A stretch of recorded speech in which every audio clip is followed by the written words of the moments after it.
One more ज्ञान channel में आपका स्वागत है। दुर्गा सप्तशती के प्रथम अध्याय का श्रवण करें। श्री दुर्गाय नमः। मेधा ऋषि का राजा सूरत और समाधि को भगवती की महिमा बताते हुए मधुकैटभ वध का प्रसंग सुनाना। विनियोग। प्रथम चरित्र के ब्रह्मा ऋषि महाकाली देवता गायत्री छंद नंदा शक्ति रक्त दंडिका बीज अग्नि तत्व और ऋग्वेद स्वरूप हैं। श्री महाकाली देवता की प्रसन्नता के लिए प्रथम चरित्र के जप में विनियोग किया जाता है। ध्यानम। भगवान विष्णु के सो जाने पर मधु और कैटभ को मारने के लिए कमल जन्मा ब्रह्मा जी ने जिनका स्तवन किया था, उन महाकाली देवी का मैं सेवन करता हूँ। वे अपने 10 हाथों में खड़ग चक्र गदा बाण धनुष परिघ शूल भूसुंडी मस्तक और शंख धारण करती हैं। उनके 3 नेत्र हैं। वे समस्त अंगों में दिव्य आभूषण से विभूषित हैं। उनके शरीर की कांति नीलमणि के समान है तथा वे 10 मुख और 10 पैरों से युक्त हैं।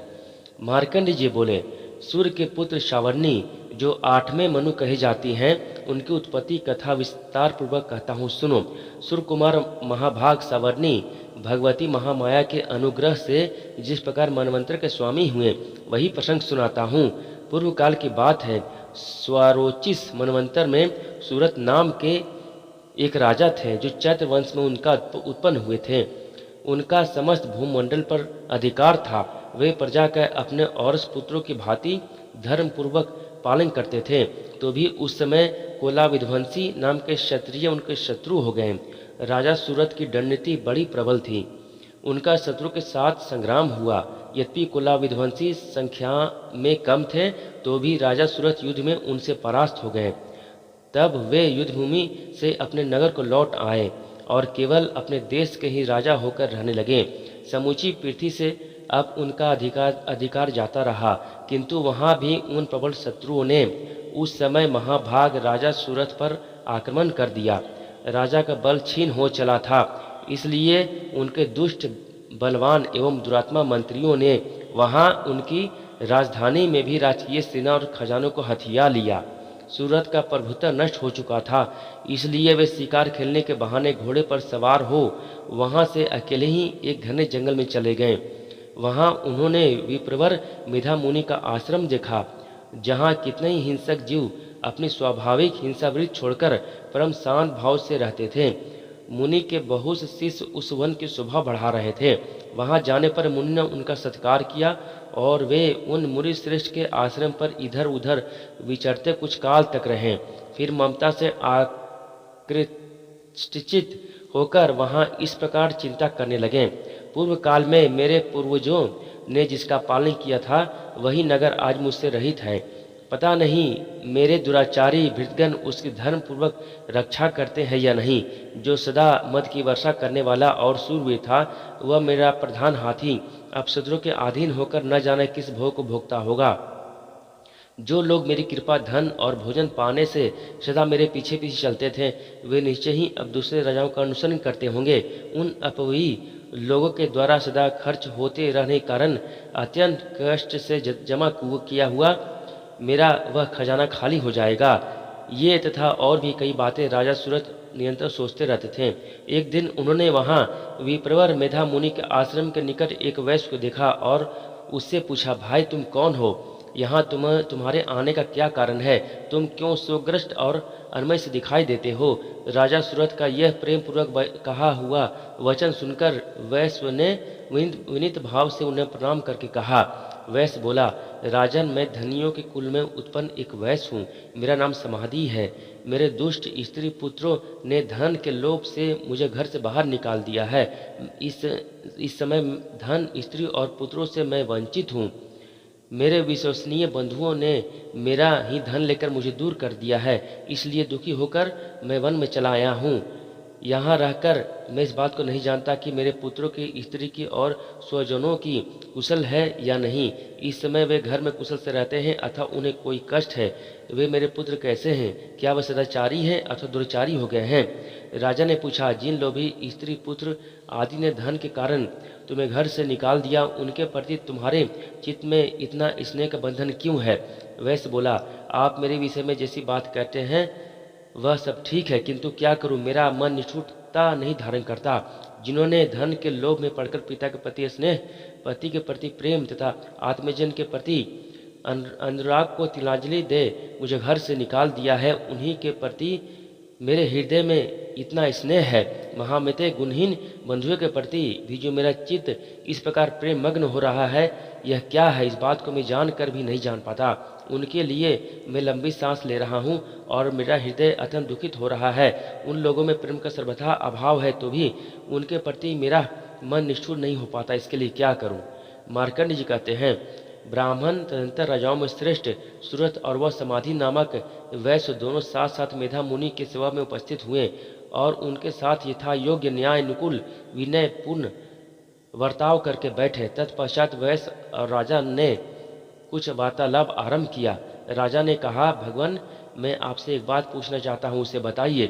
मेरा चित्त अपने अधीन न होने कारण वह बात मेरे मन को बहुत दुख देती है। जो राज मेरे हाथ से चला गया है उसमें और उसके संपूर्ण अंगों में मेरी ममता बनी हुई है। मुनिश्रेष्ठ, ये जानते हुए भी कि वह मेरा नहीं है, अज्ञान की भांति मुझे उसके लिए दुख होता है। यह क्या है? इधर यह वैश्य भी घर से अपमानित होकर आया है, इसके पुत्र स्त्री और भृत्यों ने उसे छोड़ दिया है, स्वजनों ने भी इसका परित्याग कर दिया है, तो भी यह उनके प्रति अत्यंत हार्दिक स्नेह रखता है। इस प्रकार ये तथा मैं दोनों ही बहुत दुखी हैं। इसमें प्रत्यक्ष दोष देखा गया है। उन विषयों के लिए भी हमारे मन में ममता जनित आकर्षण पैदा हो रहा है। महाभाग, हम दोनों समझदार हैं तो भी हम में जो मोह पैदा हुआ है, यह क्या है? विवेक शून्य पुरुष की भांति मुझ में और इसमें भी यह मूर्ता प्रत्यक्ष दिखाई देती है। ऋषि बोले, महाभाग, विषय मार्ग ज्ञान सब जीवों के है, इसी प्रकार विषय भी सबके लिए अलग अलग है। कुछ प्राणी दिन में नहीं देखते और दूसरे रात में नहीं देखते तथा कुछ जीव ऐसे हैं जो दिन और रात्रि में भी बराबर ही देखते हैं। ये ठीक है कि मनुष्य समझदार होते हैं, किंतु केवल वही ऐसे नहीं होती। पक्षी और मृग आदि सभी प्राणी समझदार होते हैं। मनुष्यों की समझ भी वैसी होती है जैसी उन मृग और पक्षियों की होती है तथा जैसी मनुष्यों की होती है वैसी ही उन मृग पक्षी आदि की होती है। यह तथा अन्य बातें भी प्रायः दोनों में समान ही है। समझ होने पर इन पक्षियों को देखो, ये स्वयं भूख से पीड़ित होते हुए भी मोहवश बच्चों की चोट में कितने चाव से अन्न के दाने डाल रहे हैं। नर श्रेष्ठ, क्या तुम नहीं देखते कि ये मनुष्य समझदार होते हुए भी लोग बस अपने किए हुए उपकार का बदला पाने के लिए पुत्रों की अभिलाषा करते हैं। यद्यपि उन सब में समझ की कमी नहीं होती, तथापि वे संसार की स्थिति जन्म मरण की परंपरा बनाए रखने वाली भगवती महामाया के प्रभाव द्वारा ममतामय भंवर से युक्त मोह के गहरे गर्त में गिराए गए हैं। इसलिए इसमें आश्चर्य नहीं करना चाहिए। जगदीश्वर भगवान विष्णु की योग निद्रा रूपा जो भगवती महामाया है, उन्हीं से जगत मोहित हो रहा है। वे भगवती महामाया देवी ज्ञानियों को भी चित्त को बलपूर्वक खींच के मुँह में डाल देती हैं। वही संपूर्ण चराचर जगत की सृष्टि करती हैं तथा वही प्रसन्न होने पर मनुष्यों को मुक्ति के लिए वरदान देती हैं। वही पराविद्या, संसार बंधन और मोक्ष की हेतु भूता सनातन देवी तथा संपूर्ण ईश्वरों के भी अधीश्वरी हैं। राजा ने पूछा, भगवान, जिन्हें आप महामाया कहते हैं, वे देवी कौन है? ब्राह्मण, उनका आविर्भाव कैसे हुआ तथा उनके चरित्र कौन कौन है? ब्रह्मावता में श्रेष्ठ महर्षि, उन देवी का जैसा प्रभाव हो, जैसा स्वरूप हो और जिस प्रकार प्रादुर्भाव हुआ हो, वह सब मैं आपके मुंह से सुनना चाहता हूँ। ऋषि बोले, राजन, वास्तव में तो वे देवी नित्या स्वरूपा ही है। संपूर्ण जगत उन्हीं का रूप है तथा उन्होंने समस्त विश्व को व्याप्त कर रखा है। तथापि उनका प्रकटय अनेक प्रकार से होता है, वो मुझसे सुनो। यद्यपि वे नित्य और अजन्मा है, तथापि जब देवताओं का कार्य सिद्ध करने के लिए प्रकट होती हैं, उसमें लोक में उत्पन्न हुई कहलाती हैं। कल्प के अंत में जब संपूर्ण जगत एक कारण में निमग्न हो रहा था और सबके प्रभु भगवान विष्णु शेषना की शैया बिछाकर योग निद्रा का आश्रय ले सो रहे थे, उस समय उनके कानों के मैल से दो भयंकर असुर उत्पन्न हुए जो मधु और कैटब के नाम से विख्यात थे।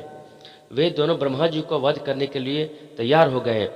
भगवान विष्णु के नाभि कमल में विराजमान प्रजापति ब्रह्मा जी ने जब उन दोनों भयानक असुरों को अपने पास आया और भगवान को सोया हुआ देखा, तब एकाग्रचित होकर उन्होंने भगवान विष्णु को जगाने के लिए उनके नेत्रों में निवास करने वाली योग निद्रा का स्तवन आरंभ किया, जो इस विश्व की अधीश्वरी, जगत को धारण करने वाली, संसार का पालन और संहार करने वाली तेज स्वरूप भगवान विष्णु की अनुपम शक्ति है। उन्हीं भगवती निद्रा देवी की भगवान ब्रह्मा स्तुति करने लगे। ब्रह्मा जी ने कहा, देवी तुम ही स्वाहा, तुम ही स्वधा और तुम ही वशकार हो। स्वर भी तुम्हारे ही स्वरूप है। तुम ही जीवनदानी सुधा हो। नित्य अक्षर प्रणव में आकार उकार मकार, इन तीन मात्राओं के रूप में तुम ही स्थित हो तथा इन तीन मात्राओं के अतिरिक्त जो बिंदु रूपा नित्य अर्धमात्रा है, जिसका विशेष रूप से उच्चारण नहीं किया जा सकता, वो भी तुम ही हो। देवी तुम ही संध्या, सावित्री तथा परम जननी हो। देवी तुम्हें इस विश्व ब्रह्मांड को धारण करती हो। तुमसे ही इस जगत की सृष्टि होती है, तुमसे ही इसका पालन होता है और सदा तुम्ही कल्प के अंत में सबको अपना ग्रास बना लेती हो। देवी जगन्मयी देवी, इस जगत की उत्पत्ति के समय तुम सृष्टि रूपा हो, पालन काल में स्थिति रूपा हो तथा कल्पांत के समय संहार धारण करने वाली हो। तुम्हें महाविद्या, महामाया, महामेधा, महास्मृति, महामोह रूपा महादेवी और महासुरी हो। तुम्ही तीनों गुणों को उत्पन्न करने वाली सबकी प्रकृति हो। भयंकर काल रात्रि, महारात्रि, मोहरात्रि भी तुम्ही हो। तुम्ही श्री, तुम्ही ईश्वरी, तुम्ही हिरी और तुम्ही बोध स्वरूपा बुद्धि हो। लज्जा, पुष्टि, तुष्टि, शांति और क्षमा भी तुम्ही हो। तुम खड़ग धारणी, शूल धारणी, घोर रूपा तथा गदा, चक्र, शंख और धनुष धारण करने वाली हो। बाण, भुसुंडी और परिघ ये भी तुम्हारे अस्त्र हैं। तुम सोम और सोमेतर हो। इतना ही नहीं, जितने भी सोम एवं सुंदर पदार्थ हैं उन सब की अपेक्षा तुम अत्यधिक सुंदर हो। पर और अपर सबसे पहले रहने वाली परमेश्वरी तुम्ही हो। सर्वस्वरूपे देवी, कहीं भी सत और असत रूप जो कुछ वस्तुएं हैं उन सब की जो शक्ति है वह तुम ही हो। ऐसी अवस्था में तुम्हारी स्तुति क्या हो सकती है? जो इस सृष्टि का पालन संहार करते हैं उन भगवान को भी जब तुमने निद्रा के अधीन कर दिया है, तब तुम्हारी स्तुति करने में यहाँ कौन सामर्थ हो सकता है? मुझको भगवान शंकर को तथा भगवान विष्णु को तुमने ही शरीर धारण कराया है, अतः तुम्हारी स्तुति करने में की शक्ति किसमें है? देवी तुम तो अपने इन उदार प्रभाव से ही प्रशंसित हो। ये जो दोनों दुर्धर्ष मधु और कैटभ हैं, इनको मोह में डाल दो और जगदीश्वर भगवान विष्णु को शीघ्र जगा दो। साथ ही इनके भीतर इन दोनों महान असुर को मार डालने की बुद्धि उत्पन्न कर दो।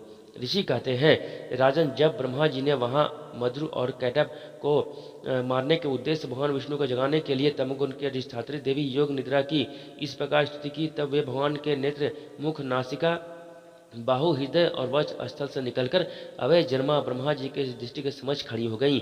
योग निद्रा से मुक्त होने पर जगत के स्वामी भगवान जनार्दन उस कारण के जल में शेषनाग की शय से जाग उठे। फिर उन्होंने उन दोनों असुरों को देखा। वे दुरात्मा मधु और कैटभ अत्यंत बलवान तथा पराक्रमी थे और क्रोध से लाल आंखें किए ब्रह्मा जी खा जाने के लिए उद्योग कर रहे थे। तब भगवान श्रीहरि ने उठकर उन दोनों के साथ 5000 वर्षों तक केवल बाहु युद्ध किया। वे दोनों भी अत्यंत बल के कारण उन्मत्त हो रहे थे। इधर महामाया ने भी उन्हें मोह में डाल रखा था, इसलिए वे भगवान विष्णु से कहने लगे, हम तुम्हारी वीरता से संतुष्ट हैं, तुम हम लोगों से कोई वर मांगो। श्री भगवान बोले, यदि तुम दोनों मुझ पर प्रसन्न हो तो अब मेरे हाथ से मारे जाओ। बस इतना सा ही मैंने वर मांगा है, यहाँ दूसरे किसी वर से क्या लेना है। ऋषि कहते हैं, इस प्रकार धोखे में आ जाने पर जब उन्होंने संपूर्ण जगत में जल ही जल देखा, तब कमल नयन भगवान से कहा, जहाँ पृथ्वी जल में डूबी हुई न हो, जहाँ सूखा स्थान हो, वहीं हमारा वध करो। ऋषि कहते हैं, तब तथास्तु कहकर शंख चक्र गदा धारण करने वाले भगवान ने उन दोनों के मस्तक अपनी जांघ पर रखकर चक्र से काट डाले। इस प्रकार ये देवी महामाया के ब्रह्मा जी की स्तुति करने पर स्वयं प्रकट हुई थी। अब पुनः तुमसे उनका प्रभाव का वर्णन करता हूँ, सुनो। इस प्रकार श्री मार्कंडेय पुराण में सामान्य मनोरथ कथा के अंतर्गत देवी महात्म्य में मधु कैटभ वध नामक पहला अध्याय पूरा हुआ।